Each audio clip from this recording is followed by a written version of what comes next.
Bonjour les beaux rayons de soleil et bienvenue pour une nouvelle review.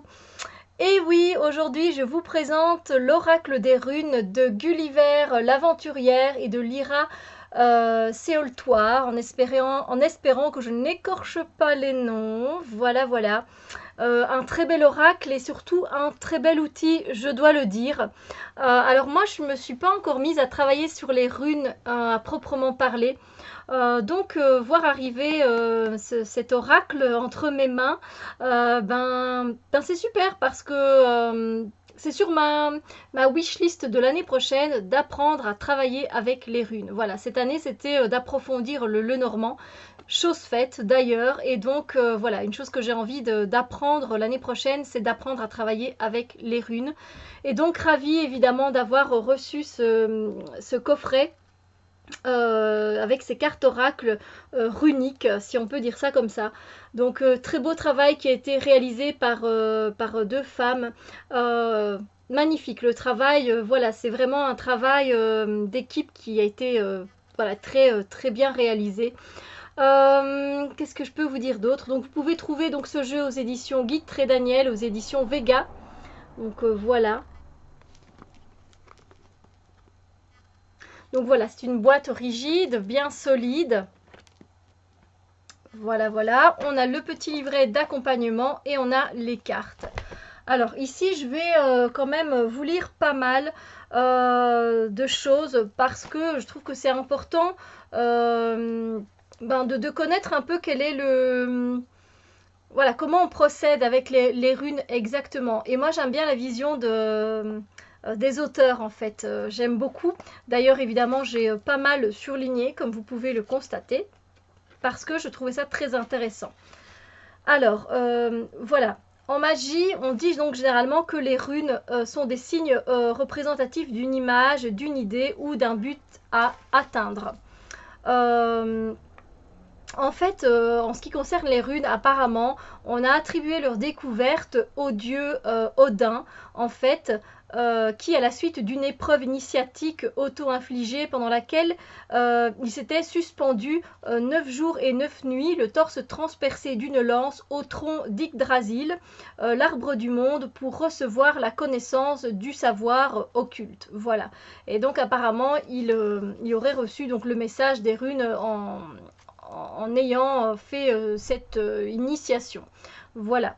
Alors, j'aime bien aussi parce que les auteurs nous parlent ici donc que étymologiquement le mot rune trouve des origines diverses, mais en même temps elles sont toujours reliées à peu près au même mot et c'est le mot secret, le mot mystère.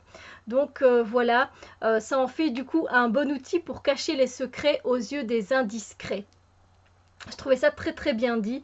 Donc voilà, alors évidemment c'était un outil, les runes qu'on utilisait, enfin que l'on emploie avant tout pour la divination, pardon.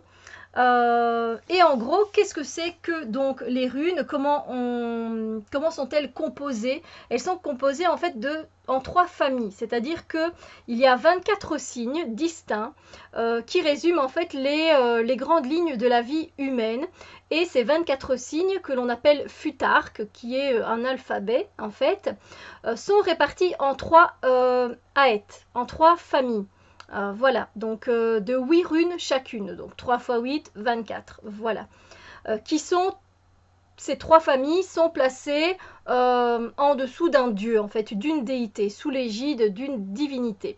Voilà, alors la première famille rassemble plusieurs runes qui ont comme déité le dieu Vane Freyr, si je prononce plus ou moins bien, évidemment je m'excuse d'écorcher les noms, qui est la déité de la fertilité et de la fécondité.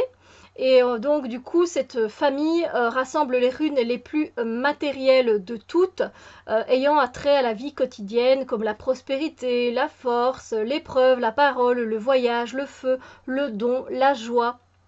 Ensuite, la seconde famille des runes, elle rassemble donc, je ne vais pas les citer parce que je risque vraiment d'écorcher le nom, et la divinité qui est qui est relié à cette deuxième famille. C'est le dieu Heimdall, qui est le gardien du Bifrost. Vous avez déjà entendu parler du Bifrost quand même. Donc en fait le Bifrost c'est le pont arc-en-ciel qui relie le monde des dieux Asgard à celui des hommes Midgard. Voilà. Et donc ces runes sont donc à mi-chemin entre les préoccupations humaines et les concepts divins. Et voilà, c'est quand on peut dire à la limite c'est qu'on a encore un pied dans la société des hommes, dans la société de consommation, et l'autre pied dans la spiritualité. Moi c'est un peu comme ça que je ressens les choses dans la façon dont c'est formulé. Et ensuite, et donc ces préoccupations, je vais dire, sur ce chemin, voilà, on va dire, disons que les runes se rapportent du coup à la grêle, le besoin, la glace, le cycle des saisons, l'autre monde, le destin, la protection et le soleil. Et ensuite, la troisième famille, elle rassemble plusieurs runes dont je ne citerai pas le nom, encore une fois pour ne pas abîmer les noms de ces runes. Et elle se place sous l'égide du dieu Azé, guerrier Tyr, renommé pour sa sagesse et son courage. Et ce sont ces runes-là qui sont les plus spirituelles de toutes. Elles amènent l'homme sur le chemin du divin, la victoire, la naissance, le mouvement, l'homme, l'eau, la gestation, le jour nouveau et l'héritage. Je trouve que c'était vraiment très bien expliqué parce que moi je n'en avais aucune idée. Évidemment, j'ai pas encore appris les runes, hein, donc vous avez vraiment mon regard de novice sur cet oracle et sur les runes. Et donc j'ai déjà appris quelque chose et merci pour ça. Franchement. Voilà, alors après évidemment dans ce petit livret on vous parle de nettoyage et de consécration pour les cartes etc. Hein, donc voilà. Ensuite elle nous parle des tirages et là l'auteur qui est en fait je pense Lyra Séoltoire, qui est Sophie Garnier si je ne me trompe pas, voilà. Il me semble que c'est Sophie Garnier donc qui a écrit le livret. Et ce qu'elle dit, il faut que je vous le transmette parce que je trouve que c'est un message très important. Peu importe que ce soit pour les runes ou pour les autres cartes, le tarot ou les oracles, ça reste pour moi valable pour tous ces outils.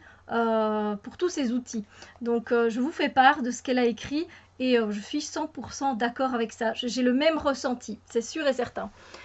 Alors, la divination ne saurait en aucun cas prédire l'avenir. Elle n'est qu'un indicateur qui nous montre comment les choses sont susceptibles d'évoluer si nous gardons la même ligne de conduite. L'exemple que j'utilise le plus souvent pour illustrer ce fait auprès de mes consultants est celui de la météo. Vous avez planifié une randonnée pour le week-end, mais les prévisions météo annoncent des pluies diluviennes dans votre région. 3 solutions s'offrent alors à vous. Renoncez à votre randonnée, au risque d'être déçu si par malheur les prévisions s'avéraient être fausses. Allez vaille que vaille à votre randonnée, au risque de vous retrouver complètement trempé et avec une bonne grippe. Ou enfin vous montrer prévoyant, prévoyante, et partir vous promener avec de solides chaussures et un imperméable couvrant. La divination vous permet de vous préparer à ce qui risque de se produire si vous continuez dans la voie dans laquelle vous progressez. Elle ne vous annoncera pas un destin inéluctable auquel vous ne pourrez pas échapper, mais vous permettra de voir si vous êtes sur la bonne voie et dans le cas contraire de prévenir d'éventuels échecs, déceptions ou déconfitures.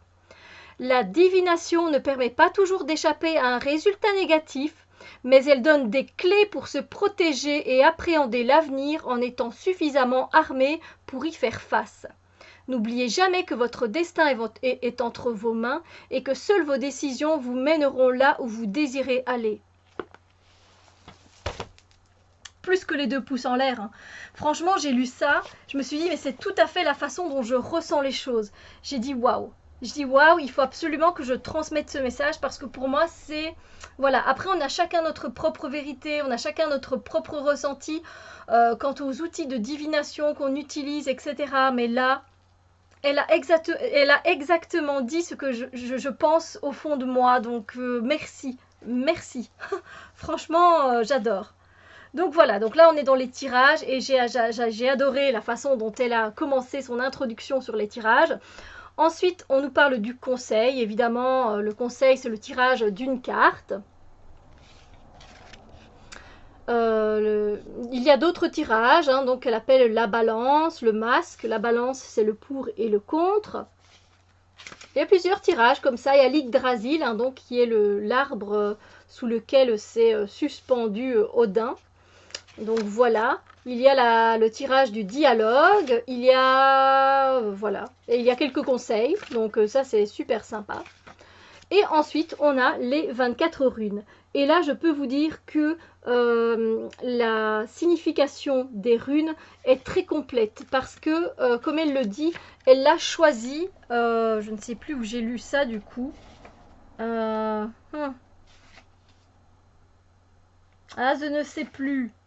Je ne sais plus, mais je sais qu'elle a choisi d'expliquer chaque carte de façon étymologique pour la prononciation, d'où ça provient, et ensuite de voir un peu la toile de fond, donc ce qui se passe exactement sur la carte. Donc par exemple là j'ai pris la rune Éole, voilà, donc dans le livre hein, tout simplement. Donc on a une représentation et on a de la carte en noir et blanc, et on a à chaque fois la rune. Voilà, la rune qui est représentée ici à l'endroit à l'envers. Et donc elle explique. Mais je me dis que je tirerai bien une carte après, ainsi vous voyez un peu comment ça... Comment elle en parle dans le livret, parce que je trouve ça très bien fait. Et ensuite, la toile de fond, eh bien, elle nous explique sur la carte ce qui est représenté. Donc ça, je trouve ça génial. Laissez-moi vous dire qu'il y a de quoi faire. Hein. Vous avez un beau message qui est là... c'est long. Et puis on a le message divinatoire. Voilà. Et on a aussi la carte renversée. Franchement, c'est super bien fait, mais je crois que c'est au fond que c'est dit peut-être. Donc c'est super bien fait. C'est comme ça donc pour les 24 runes, hein, pour les 3 familles des runes. Et puis on a quand même un petit mot sur les auteurs. Et moi j'ai envie de parler de ces auteurs parce que franchement, elles ont fait du beau boulot. Et la façon dont elles ressentent et voient les choses, ben, ça me parle beaucoup. Voilà. Alors, on a Gulliver l'aventurière qui s'appelle Julie Lapierre, qui est l'illustratrice de ce magnifique oracle. Voilà, l'illustration de l'oracle des runes est née avec l'envie d'apprendre leur signification. Voilà, elle ne connaissait apparemment rien, donc c'est elle qui le dit de leur histoire, ou presque, mais elle sentait que ça pouvait l'aider dans sa pratique artistique et magique. Voilà, donc elle a souhaité aller plus loin et au fil des lectures et des rencontres réelles et virtuelles, elle a commencé à appréhender cet univers et elle a commencé à dessiner les runes pour les mémoriser, pour mieux les voir et pour mieux les comprendre. Évidemment, son approche était très intuitive et elle a décidé donc d'aller vers une personne, vers Sophie Garnier, pour voir si elle était d'accord de donner vie à son projet, voilà, et surtout lui donner les fondations qui lui manquaient, parce que Sophie Garnier, elle a un regard de spécialiste en divination, historienne, passionnée, mais avant tout un regard de sorcière. Donc voilà, elle a accepté et l'oracle des runes est né, donc c'est magnifique. Donc Lyra Séoltoire, désolée si j'écorche le nom, donc de son vrai nom, Sophie Garnier, qui est l'auteur. Voilà, tout ce qui est runes, mythologie slave, germanique, nordique, ont toujours été au centre de sa spiritualité, donc quelque part elle a baigné dedans. Voilà, elle utilise très souvent ces symboles sacrés dans sa pratique. Donc voilà, c'était pour elle l'occasion de se plonger dans les aspects divinatoires. Et voilà, donc elle est vraiment passionnée d'histoire, de reconstitution médiévale. Et donc elle a voulu donner à cet oracle une dimension un peu plus scientifique. Voilà, en appuyant chaque carte sur un fondement culturel et historique. Donc ça, c'est magnifique. Donc voilà, puis on a les sources bibliographiques et on a la table des matières. Donc c'est un livret pour moi qui est très riche et très complet, surtout quand on ne s'y connaît pas en runes, comme moi. Voilà. Maintenant, je vais vous montrer les cartes parce que je sais que vous rêvez de voir les cartes. Déjà le dos, je regarde le dos en fait des cartes que je trouve vraiment très très beau. Voilà. Il y a un aspect méditatif dans ce dos de cartes. Ouais. Et donc les tranches sont dorées. Voilà. Et ensuite, on a toujours ce même fond de couleur, plus ou moins, donc avec euh, une couleur orangée, très automnale, et puis très noir et gris, comme ça, et voilà.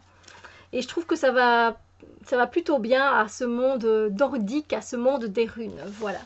Alors, j'ai pu remarquer que, donc, on a ici au-dessus le nom de la rune, qu'on a également son symbole ici. Il est représenté une fois sur le dessin et encore ici en bas. Évidemment, je pense que comme on fait, comme vous pouvez évidemment faire les tirages inversés, renversés, inversés, du coup, ben, vous pouvez plus vite voir le symbole qui est là.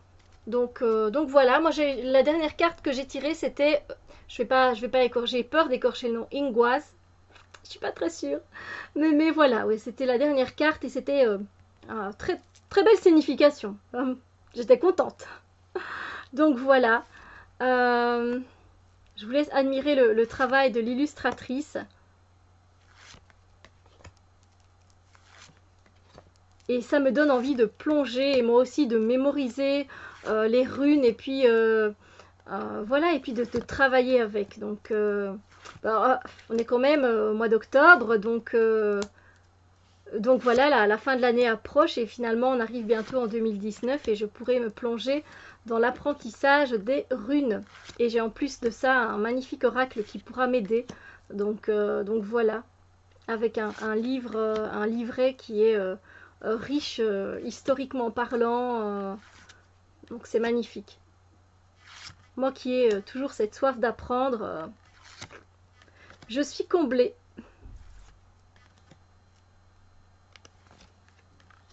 C'est très beau.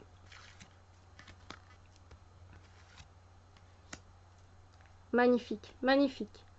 Écoutez, on va voir un peu, donc je vais tirer une carte. On va voir quelle est la rune qui nous accompagne pour cette journée.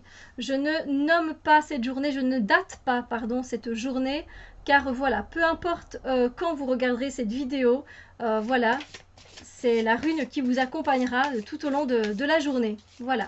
Donc, quelle est la rune qui nous accompagne tout au long de cette journée? Journée sans date, donc.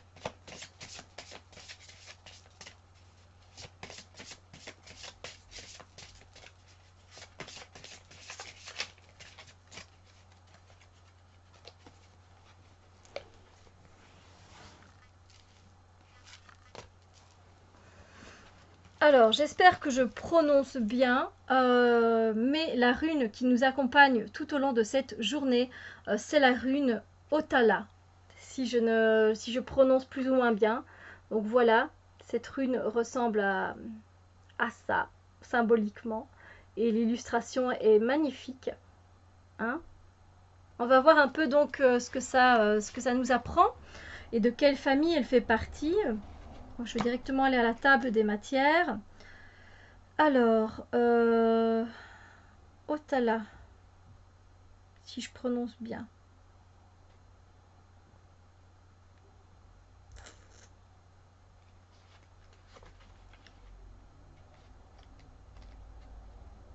En fait, c'est apparemment Otalan.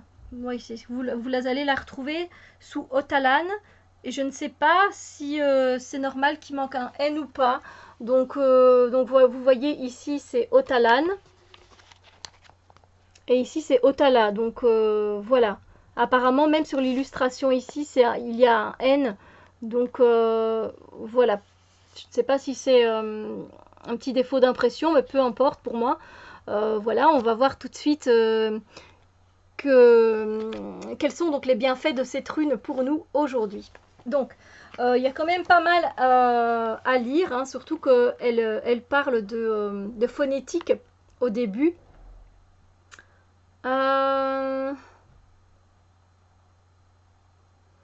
Donc les termes proto-germaniques Otalan ou Otala, donc non, ça reste très correct, Otala, c'est moi qui m'excuse, et vieil anglais Odal signifie tous les deux famille. Un mot de vieil anglais signifiant richesse, bien ou prospérité renvoie à l'idée d'héritage véhiculé par cette rune, non seulement dans son aspect matériel mais aussi spirituel. Son usage a été abandonné dans la version brève de l'alphabet scandinave, si bien que cette rune, comme les précédentes, n'a pas de nom connu en vieux norrois. Cela dit, le fait que le mot héritage dans cette langue se soit dit odal, désolée si je ne prononce pas bien, n'a rien d'une coïncidence. Codant à l'origine le son O, je dirais, cette rune a la forme d'un losange reposant sur deux pieds croisés, évoquant la maison sur pilotis de bon nombre de peuples nordiques et par extension la famille vivant à l'intérieur. Très intéressant. Alors maintenant on va voir la toile de fond, donc sur la carte. Sur la carte de cette dernière rune, une vieille femme, sans doute l'aïeule de sa famille, transmet son héritage sous la forme d'une étoile dorée et scintillante qui pointe dans toutes les directions comme un savoir qui permet d'apprendre, comme un savoir qui permet de comprendre le monde dans tous ses aspects, d'apprendre plusieurs savoirs divers et pourtant complémentaires à sa petite fille. Toutes deux sont étroitement enlacées sous les plis du manteau protecteur de l'aïeul, noir comme la nuit, bordé d'un col de fourrure, tel un abri, une cabane appartenant à elles seules où elles partagent leurs secrets. Leurs cheveux se confondent en une seule tresse, image d'un lien mental et affectif indéfectible entre elles, par lequel la sagesse et l'expérience peuvent se transmettre, et ce dans les deux sens finalement, car la fillette a sans doute des choses à réapprendre à sa grand-mère, des souffles de jeunesse que le temps aurait pu effacer. La rune Otalan est brodée à de multiples reprises en rouge sur la robe immaculée de l'aïeul, comme un rappel de l'importance de la famille.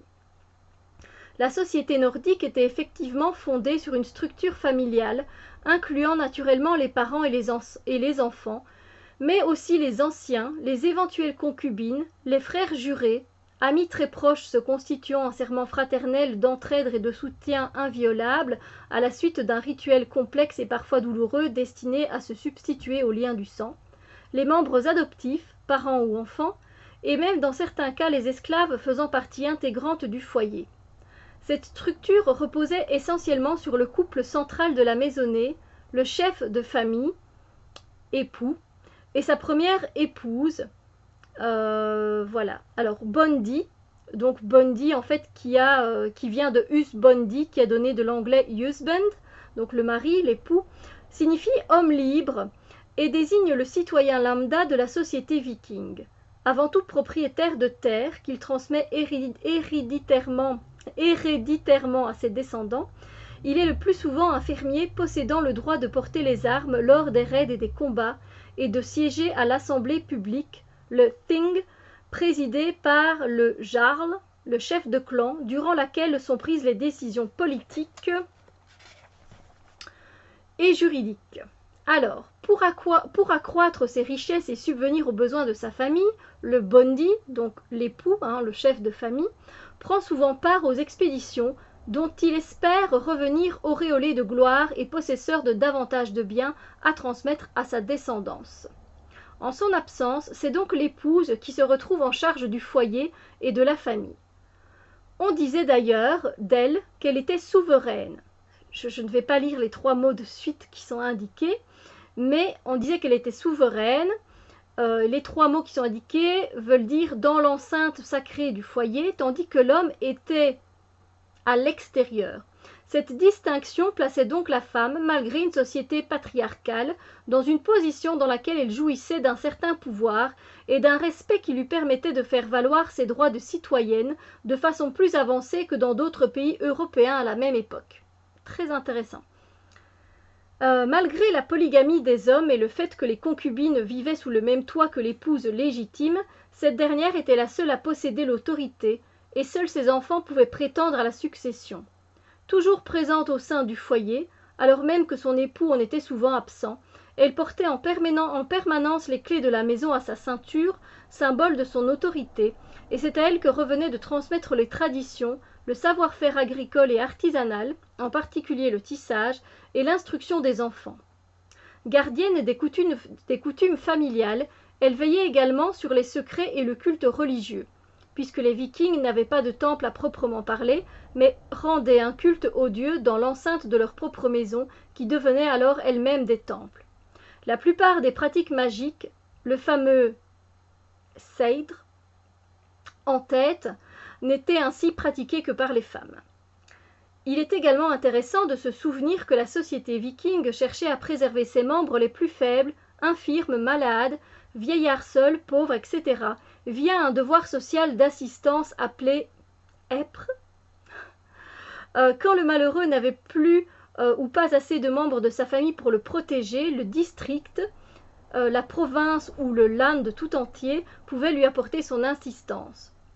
Le épre était composé en général d'au moins une vingtaine de bondi, donc d'époux, percevant un impôt dont ils reversaient un quart aux nécessiteux. Il n'était donc pas rare que chaque famille fasse également le don libre et volontaire de la nourriture en excès qu'elle ne consommait pas pour aider les plus démunis ou ceux qui avaient tout perdu à la suite d'une attaque ou d'une catastrophe naturelle. Bien plus qu'un simple cercle familial, la notion de famille pouvait ainsi s'appliquer à l'assemblée du clan dans un dynamisme d'entraide complexe et bien pensé. C'est très très intéressant, très intéressant. Alors, le message divinatoire. En tant que rune de la famille et de l'héritage, Otalan représente le patrimoine, en bien ou dans ses aspects les plus spirituels, la propriété matérielle, mais aussi la collectivité dans une idée plus large. Au cours d'une entreprise, elle en annonce l'accomplissement. Plus directement, elle est l'image même de la création d'une famille, de sa consolidation, et peut largement dépasser les simples liens du sang pour s'étendre à tous les proches que nous considérons comme faisant partie intégrante de notre cercle. Alors je vois que j'ai plus beaucoup de batterie, donc voilà. En tout cas, c'est très intéressant et je ne peux que vous inviter à vous pencher sur cet oracle qui est donc l'oracle des runes. Je vous souhaite une merveilleuse journée. À très bientôt. Bisous lumière.